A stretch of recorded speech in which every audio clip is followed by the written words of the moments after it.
ကျမမိတ်ဆွေတွေကဈေးကြီးတယ်ဆိုတဲ့ပစ္စည်းတွေကိုဘာကြောင့်မို့လို့2လစာ3လစာ10လစာ5လစာတွေဝယ်ကြလဲဆိုတော့ပြောပြမယ်ဒီမိတ်ဆွေတွေကတစ်စက်စီမှာတစ်ချိန်ပဲဝယ်တာမဟုတ်ဘူး10ချိန်9ချိန်10ချိန်12ချိန်15ချိန်ထိကိုဝယ်တောက်ကြတဲ့မိတ်ဆွေတွေရှိတယ်။ဘာကြောင့်လဲဆိုတော့တစ်စင်တို့ရဲ့ကျန်းမာရေးထက်အရေးကြီးတာဘာမှမရှိပါဘူး။လွန်ခဲ့တဲ့2020နဲ့3ခုနှစ်လောက်တုန်းကဆိုလို့ရှိရင်တစ်စင်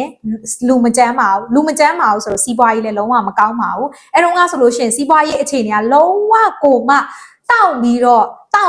စူးစမ်းနေရတဲ့အခြေအနေတစ်ခုဖြစ်တယ်လုံးဝအဆင်မပြေလူမကျန်းမှာတော့ပြီးတော့ဆေးခန်းဆိုလို့ရှိရင်လည်းခဏရောက်တယ်ပေါ့နော်အဲ့ဒီနောက်ပိုင်းမှာကိုဝိတ်လည်းပြန်ထပ်တိုးလိုက်တယ်ကျန်းမာရေးကောင်းနေထိုင်တယ်2025တနှစ်လုံးဆိုလို့ရှိရင်ဆေးခန်းမသွားရတဲ့နှစ်လို့တောင်မှပြောလို့ရတယ်အဲ့ဒါကြောင့်မို့လို့လုပ်ငန်းလည်းတိုးတက်လာတယ်လူလည်းတိုးတက်လာတယ်ကိုယ့်ရဲ့လုပ်ငန်းကလည်းပိုတိုးတက်လာတယ်ပေါ့နော်လူတစ်ယောက်မှာကျန်းမာဖို့ကအဓိကပါပျော်ရွှင်ရမယ်ပြီးရင်ဝင်ငွေတိုးရမယ်အခုကျန်းမာနေတယ်ပျော်ရွှင်နေတာဖြစ်တဲ့အတွက်သစဉ်ရဲ့လုပ်ငန်းကနေဆိုလို့ရှိရင်အစပေါင်း